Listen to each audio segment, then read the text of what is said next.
दोस्तों, समाचार निर्देश में आपका स्वागत है और मैं हूं वीके शर्मा। अपने वादे के अनुसार एक बार फिर से मैं आपके सामने हाजिर हूं कि एक नए मेहमान के साथ। हमारे स्टूडियोज में जो आज मेहमान हैं वो बापड़ोला वार्ड 24S से हैं। इनका नाम है रविंद्र सहरावत। रविंद्र सहरावत समाज सेवा में काफ़ी लोकप्रिय भी हैं और अपने क्षेत्र में बढ़ चढ़कर काम भी कर रहे हैं। इनका मैं परिचय आपसे कराऊं, इससे पहले मैं ये भी बता देना चाहता हूं कि इन्होंने अपने क्षेत्र में बच्चों को जागृत करने के लिए, महिलाओं को आगे बढ़ाने के लिए काफ़ी काम किए। उसमें इनका एक अपना निजी स्कूल भी है। तो आइए शुरुआत करते हैं मुलाकात सहरावत जी से। सहरावत जी, आपका बहुत स्वागत है। नमस्कार जी। दोस्तों, जैसा कि आप जानते हैं, दिल्ली नगर निगम के चुनाव हो रहे हैं। नगर निगम के चुनाव में रविंद्र सहरावत भी अपना मन बना चुके हैं कि उन्होंने मैदान में आना है। आखिर उनके मन में ये भावना क्यों जागी, जानते हैं रविंद्र सहरावत से। नमस्कार जी, मेरा नाम रविंद्र सहरावत है। मैं तिलकपुर कोटला गांव का निवासी हूं। मेरा बापड़ोला वार्ड पड़ता है। मैं बचपन से यहां पर खेला कूदा हूं, रहा हूं क्षेत्र के लोगों के बीच। तो ये क्षेत्र नहीं, मेरा परिवार है। मैं अपनी परिवार के लोगों का जब दुख देखता हूं तो मेरे मन में एक भावना आती है कि मैं इनके लिए कुछ करूं। इसी को देखते हुए मैंने, मेरे पिताजी ने, मेरे घर वालों ने समाज सेवा को अपना काम बनाया है। हम उस चीज़ में बढ़ चढ़कर भाग लेते रहे हैं। जैसे गरीब बच्चों के लिए पढ़ाई के लिए मेरे पिताजी ने एक स्कूल स्टार्ट किया था, उसको आज मैं रन कर रहा हूँ, जिसमें गरीब बच्चे जो फीस देने में समर्थ होते हैं, जो इनके पास इस पेंडेमिक के दौरान जॉब भी चली गई थी, उन बच्चों को भी हम फ्री पढ़ा रहे हैं। जो भी हमसे हो सकता है अपने क्षेत्र की जनता के लिए हम करने के लिए हमेशा तत्पर रहते हैं। रविंद्र सहरावत जी ने अपने क्षेत्र में एक स्कूल भी चला रखा है, जैसा कि हमने आपको बताया। ये स्कूल की स्थापना यानी कि अपने क्षेत्र के निवासियों को, बच्चों को जागरूक करना है, शिक्षित करना है, ताकि आने वाले समय में वो देश के सभ्य नागरिक बन सकें। रविंद्र जी, मैं ये जानना चाहता हूँ, दिल्ली नगर निगम चुनाव में एक जिम्मेवारी होती है अपने क्षेत्र की सफाई व्यवस्था की, पार्कों की और अन्य व्यवस्था होती है। तो आपके इलाके में ऐसी कौन सी समस्याएं अभी पेंडिंग हैं जो कि आपको लगता है कि अभी तक के नेताओं ने उसको दूर नहीं किया है? ऐसा है, जो जिस क्षेत्र में हम रह रहे हैं यहाँ पर समस्याओं नहीं है, समस्याओं का अंबार लगा हुआ है। जो करंट में निगम पार्षद है वह पूनम सोलंकी जी, उन्होंने अपने क्षेत्र के बारे में पैसे कमाने के अलावा कोई ऐसा कार्य नहीं किया है जिसके लिए वो अपनी पीठ थपथपा सकें। कौन सी समस्या है, वही जानना चाहते हैं हम लोग। जैसे हमारे वहाँ पे नालियाँ जाम है, दिवाली का टाइम था, सारी लाइटें खराब पड़ी थी, कुछ भी काम नालियों का, कूड़े गाड़ियाँ नहीं आती, लोगों 2-4 दिन में प्रतिदिन समस्या 2-4 होना पड़ता है। उन्होंने कुछ भी नहीं किया है। उन्होंने कुछ नहीं किया आप कह रहे हैं, लेकिन ऐसा तो हो नहीं सकता, क्योंकि उनकी जिम्मेवारी है। जिस क्षेत्र से जनता ने उन्हें चुना है, तो वहाँ के लोगों की अगर समस्याएं वो हल नहीं करेंगे तो उन्हें सीट पर रहने का अधिकार नहीं है। इस बारे में कोई कभी आपने कंप्लेंट करने का प्रयास किया? जी, हम लोगों ने काफ़ी प्रयास किया है, बार बार उनके समक्ष हम लोग गए हैं, कुछ लोग इकट्ठे होकर के, लेकिन उन्होंने कहते हैं कि जो अपना गोल्डन स्पून के साथ पैदा होता है उसको क्षेत्र की जनता से मतलब नहीं होता। वो एक्सीडेंटली हमारे एरिया के निगम पार्षद बनी हुई हैं, जिसमें हमारे बीजेपी के पार्षद का पिछली बार पर्चा रद्द होने के कारण लोगों ने मजबूरी में उनको चुना था, जिससे कि वो लोग अपना समय दे करके या जो काम कर करके क्षेत्र का विकास करेंगे। लेकिन हुआ उसके विपरीत है। 5 सालों में हमारा क्षेत्र बिल्कुल अपोजिट डायरेक्शन में गया है। आप सफाई के मामले में देखेंगे, सबसे बेकार एरिया हमारा, मुझे लगता है कि वहाँ पे कोई काम नहीं हुआ है। लाइटों का, सारी लाइटें खराब हैं खंभों पे या क्षेत्र के अंदर। दिवाली पे भी जो लोग जा रहे थे, आ रहे थे, उनका कोई ऐसा ध्यान नहीं दिया गया है। दोस्तों, समस्याओं का अंबार है। बात कर रहे हैं हम रविंद्र सहरावत जी से। रविंद्र सहरावत जी के अलावा जब हमारी टीम ने वहाँ का दौरा किया तो अधिकतर लोगों से जानकारी मिली कि नांगलोई से जो नजफगढ़ रोड आती है उसके किनारे पर ही बीच में बापड़ोला गांव पड़ता है, बापड़ोला का ये इलाका पड़ता है। अक्सर इस रोड पर, नजफगढ़ से नांगलोई तक का जो रोड है, वो बरसात का पानी जमा होता है, सड़कें टूटी फूटी रहती है। वहाँ पर कई सालों से मिन्नतें करने के बाद भी कोई काम नहीं हुआ है। इस कारण क्या है? इसका कारण इसकी जो घोर अवहेलना होती है रोड की, उसका कारण क्या है, क्या आपने जानने का कोशिश की है? क्षेत्र की बदहाली, जो आप सही कह रहे हैं, नांगलोई से नजफ का जो रोड है वो हमारे समय में जब बीजेपी के हमारे वहाँ पे निगम पार्षद थे तो उस रोड को एक बार दुरुस्त करवाया गया था, लेकिन उसके बाद ये काफ़ी बड़ी संख्या में इसका काम नहीं हुआ है। इसके लिए खाली निगम पार्षद नहीं, वहाँ के एमएलए भी जिम्मेवार हैं। वहाँ पर एक अंतर्राष्ट्रीय खिलाड़ी, ओलंपिक पदक विजेता सुशील पहलवान भी रहते हैं, तो उनके इस अंतर्राष्ट्रीय पटल पर पहचान बनाने के बाद शायद कुछ कार्य हुआ था वहाँ पर।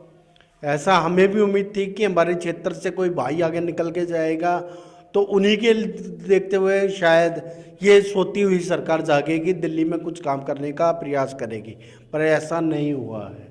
हम लोगों ने भी काफ़ी उम्मीदें उन लोगों से लगा रखी थी कि हमारे क्षेत्र से हमारा कोई भाई बंधु आगे निकल के जाएगा, किसी भी गेम के अंदर, किसी भी स्पोर्ट्स के अंदर या किसी अन्य उसमें प्रगति करेगा, तो क्षेत्र के बारे में सोचेगा। रविंद्र जी, पुराना गांव है बापड़ोला और पुरानी जगह भी है, वहाँ पर कई नेता हुए, कई तरह की सरकारें आईं, ऐसा तो नहीं हो सकता कि विकास कार्य वहाँ पर ना हुआ।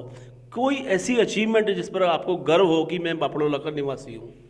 ऐसा तो यही है कि एक तो सुशील पहलवान जी हमारे क्षेत्र से आते हैं, काफ़ी एमएलए भी हुआ है हमारे क्षेत्र से, लेकिन उस दौरान को आप छोड़ दीजिए ना, आप इस 5 साल को देखिए जिसके अंदर आम आदमी की निगम पार्षद है पूनम सोलंकी जी, उनके क्षेत्र में जो हाल हमारे क्षेत्र का आज हो रहा है वह कभी ऐसा नहीं था।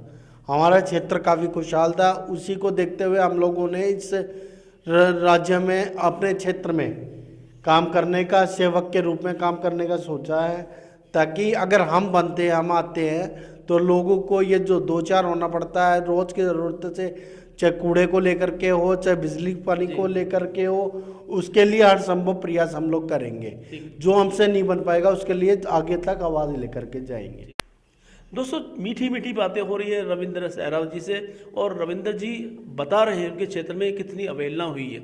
जो भी नेता हैं वो अपनी रोटियां सेक कर चले गए हैं, जनता के कार्यों के बारे में, उनकी समस्याओं के बारे में वो थोड़ा सा ठंडे बस्ते में डाल देते रहे हैं।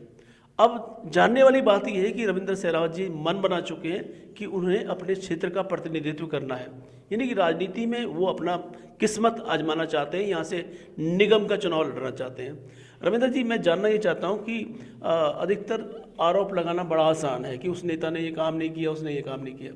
आप भी राजनीति में आना चाहते हैं, तो आपके अंदर ऐसे कौन से गुण हैं, या आपके ऐसी कौन सा चमत्कारिक बूटी लेकर आ रहे हैं कि लोग आपको ही वोट दें? क्यों वोट दें आपको? देखिए जी, मैं 2 बातें अभी आपने की है कि ऐसी क्या बूटी है। हमारे पास कोई बूटी नहीं है। हम लोग जो समाज सेवा आज तक करते आए हैं वो अपनी समाज सेवा लोगों के बीच में लेके चले जाएंगे। लोगों का हमारे प्रति प्यार, विश्वास कि हाँ ये पर्सन आप कर सकता है, इससे हमें उम्मीदें हैं। हमने अपने क्षेत्र में पेंडेमिक के दौरान काफ़ी समस्या जो लोगों की थी वो दूर करने की कोशिश की है, जिससे जिन बहन भाइयों को कच्चे राशन की आवश्यकता थी उन तक राशन पहुंचाना, जिन बहन भाइयों को पैसे की ज़रूरत थी उन तक पैसे पहुंचाना। वो तो केजरीवाल सरकार ने भी काम किया, अगर हम बात करें दिल्ली में, तो केजरीवाल सरकार ने किया होगा अपने लेवल पर, लेकिन हमारे क्षेत्र की जो जनता है वो काफ़ी बदहाल थी। वो हमने अपने पर्सनल लेवल पे जो किया है, हम किसी सरकार के बारे में उसमें नहीं जोड़ना चाहेंगे। हमने पर्सनल लेवल पे, अपने लेवल पे जो काम किया हम सिर्फ उसके बारे में बताएंगे। रविंद्र जी, बात वहीं आ जाती है कि आपने समाज के लिए काफ़ी सेवा की, लेकिन आप एक राजनीति के अंदर प्रवेश करने की प्रक्रिया में आ गए हैं, तो ऐसे में आप पर भी आरोप लग सकते हैं कि आप समाज से जुड़कर समाज की सेवा में थोड़ा कमी बरत रहे हैं। तो हम ये कैसे विश्वास दिलाओगे कि आप ही एक सच्चे सेवक हो जो वास्तव में राजनीति में आने के बाद लोगों की सेवा करोगे? देखिए, ये सवाल आप हमसे ना पूछ कर के हमारे क्षेत्र की जनता से भी कर सकते हैं कि वो किस चेहरे को अपना प्रतिनिधि के रूप में देखना चाहते हैं। आपका भी तो आत्मविश्वास होना चाहिए कि आप किस जनता को आप संतुष्ट करें कि लोग आपको वोट करें। ऐसे कौन से कारण होंगे जिसकी वजह से लोग आपसे प्रभावित हों? ऐसा है, हम लोगों ने जो काम आज तक किए हैं उनकी एक पूरी हमारे पास सूची है। जो हम लोगों के बीच में जो समस्याएं उनकी है, जो प्रॉब्लम्स उनकी हैं, चाहे वो बिजली को लेकर के हो, चाहे वो कूड़े को लेकर के हो, चाहे नालियों को लेकर के हों, चाहे वो किसी सामान के लेकर के हों, अपने क्षेत्र को 2-4 नहीं होना पड़ेगा। इस बात का मैं विश्वास जनता को दिलवाता हूँ, और जनता एक बार हमें मौका दे करके देखे, हम पर विश्वास करके देखे, हम उनके ऊपर खरा उतरेंगे। दोस्तों, रविंद्र सहरावत जी से मीठी मीठी बातें हो रही हैं और एकदम चेहरे से आप देख पा रहे होंगे बड़ा सीरियस रहते हैं रविंद्र सहरावत जी, क्योंकि लोगों से जुड़े हुए हैं। इनकी अभी तक की जो पिछली बैकग्राउंड रही है या रिपोर्ट कार्ड इनका रहा है, ये समाज सेवा में हमेशा आगे बढ़ चढ़ कर हिस्सा लेते रहते हैं और अपने क्षेत्र के विकास के लिए चिंतित रहते हैं। तो सीरियस रहने से काम चलेगा क्या? क्या लोगों के सुख दुख में शामिल होने से काम नहीं चलेगा? हम जानते हैं रविंद्र सहरावत जी से कि वो किस तरह की समाज सेवा से अभी तक जुड़े रहे। ऐसा है, जब से हम लोगों ने इस राजनीति को बड़े करीब से देखा है, लोगों के दर्द को अपना दर्द समझा है, हम क्षेत्र में हमेशा 24/7 कोई आदमी, कोई भी किसी भी टाइम, कोई बहन बेटी, कोई मित्रगण, कोई भी रात को दिन में जिस भी टाइम कॉल करता है, हम उसकी सेवा के लिए तत्पर उनके बीच में रहते हैं। और हमारा यह अपना विश्वास है कि जब भी कोई परेशानी में होगा, हमारे क्षेत्र में हो या हमारे जो भी भाई को हमारी ज़रूरत होगी, हम हमेशा उनके लिए तत्पर रहेंगे जी। इसी को देखते हुए मैं चाहता हूँ कि उनके दुख को हमने बचपन से समझा है। जो आज दुख से वो हमारे क्षेत्र की जनता त्रस्त है, उसको हम निजात दिलाने के लिए राजनीति में आए हैं, नहीं तो हम समाज सेवा कर रहे हैं। रविंद्र जी, एक सवाल यहाँ पर उठता है कि आपके क्षेत्र में जनसंख्या कितनी है, वोटर्स कितने हैं, और ये जो जातीय समीकरण अधिकतर देखने में आता है, राजनीतिक पार्टियों का अपना अपना होता है, तो आप उसको कैसे तय करेंगे या किस तरह से संतुष्ट करेंगे? क्योंकि वोटर्स को संपर्क करना इस समय बड़ा मायने रखता है। ऐसा है, हमारे क्षेत्र में काफ़ी अच्छे लोग हैं, प्रभावी लोग हैं। करीबन 60,000 के करीब वोटर्स हैं, जिसमें 58 बूथ हमारे क्षेत्र में आते हैं। अब शायद कुछ गड़बड़ भी रहे हैं, लेकिन हम इस चीज़ को देख रहे हैं कि जो वहाँ का निगम पार्षद जो बना हुआ है, वो लोगों को बिल्कुल भी नज़रअंदाज कर रहा है आज की डेट में। नहीं, आपकी क्या तैयारी है कि जो 58 वार्ड जो बूथ बने हुए हैं उनके लोगों तक संपर्क करना, घर घर जाना, अपनी बात उन तक पहुंचाना? उनकी समस्याएं तो हैं, लेकिन समस्याएं कैसे दूर होंगी, ये विश्वास दिलाना। ये इसके लिए हम लोगों ने कई चैनल्स को माध्यम बनाया, जैसे डोर टू डोर कैंपेन करना, समाज पेंडेमिक के अंदर लोगों तक हम पहुँचे हैं, उनके बिल्कुल दिल तक हम पहुँचे हैं। हम लोगों ने उनके दुख को अपना दुख समझा है, उनकी हर भावना को अपनी भावना समझा है। उनके लिए जो हम लोगों ने प्रयास किया है पिछले 5 साल में, हम लोग काफ़ी दुखी रहते हैं कि हमारी जनता का ये हाल है। इसके लिए हम हमेशा प्रयासरत रहते हैं कि किसी भी तरह की उनको प्रॉब्लम ना हो, किसी तरह की उनको दिक्कत ना हो। दोस्तों, सोच तो अच्छी है कि जनता को दिक्कत ना हो, लेकिन किसी ने, बड़े बुजुर्ग ने कहा है कि आप सुबह सवेरे अपना हंसमुख चेहरा लेकर किसी के पास जाएंगे तो उसका दुख कम हो सकता है। अब हम जानना चाहते हैं कि आप कब कब हंसते हैं, कब कब स्माइल आती है आपके चेहरे पर, क्योंकि जब से हम इंटरव्यू कर रहे हैं आपके चेहरे पर निराशा सी नज़र आ रही है, या सीरियस ही रहते हैं हमेशा? ये निराशा हमारे क्षेत्र की जनता की है, जो 5 साल से इतनी त्रस्त है कि अपने आप को एक घुटन महसूस करती है। ये चेहरा अब उनके साथ ही घासेगा, उनके साथ ही रोएगा। आप जिस पार्टी से चुनाव लड़ने का मन बना रहे हैं, उस पार्टी का कोई दिशा निर्देश होगा या गाइडलाइंस होंगी? कौन सी पार्टी से आप लड़ना चाहते हैं? मैं भारतीय जनता पार्टी से इलेक्शन लड़ना चाहता हूं, क्योंकि यह एक संवैधानिक पार्टी है। इसी पार्टी के अंदर लोगों की समस्याओं की सोच यही है, कोई पारिवारिक पार्टी नहीं है। इसमें जो काम करेगा, जो क्षेत्र में जाएगा, जो लोगों को अपना दुख दर्द बांटेगा, वो आगे आएगा। ऐसी हमारी सोच है पार्टी की।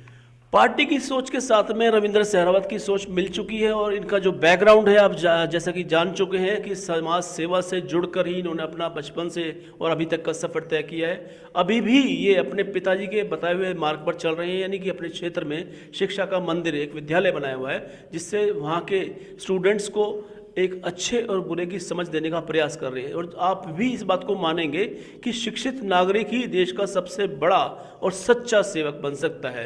अपने देश की खातिर रविंद्र सहरावत की ये जो मेहनत है कितना रंग लाएगी, ये तो आने वाला समय बताएगा। लेकिन फिलहाल के लिए हमारी बहुत बहुत शुभकामनाएं आपके लिए कि आप समाज सेवा से राजनीति की तरफ कदम बढ़ा रहे हैं। और दोस्तों, ये मुलाकात आपको कैसी लगी हमें अवश्य बताइएगा। अगली मुलाकात में किससे आप मिलना चाहते हैं नीचे दिए हुए नंबर्स पर हमें अवश्य बताइएगा। आपसे मिलकर, आपको हमारा समाचार देकर हमें बहुत खुशी होती है।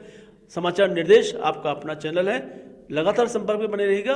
अगली मुलाकात में फिर मिलेंगे, तब तक के लिए आज्ञा दीजिए। नमस्कार।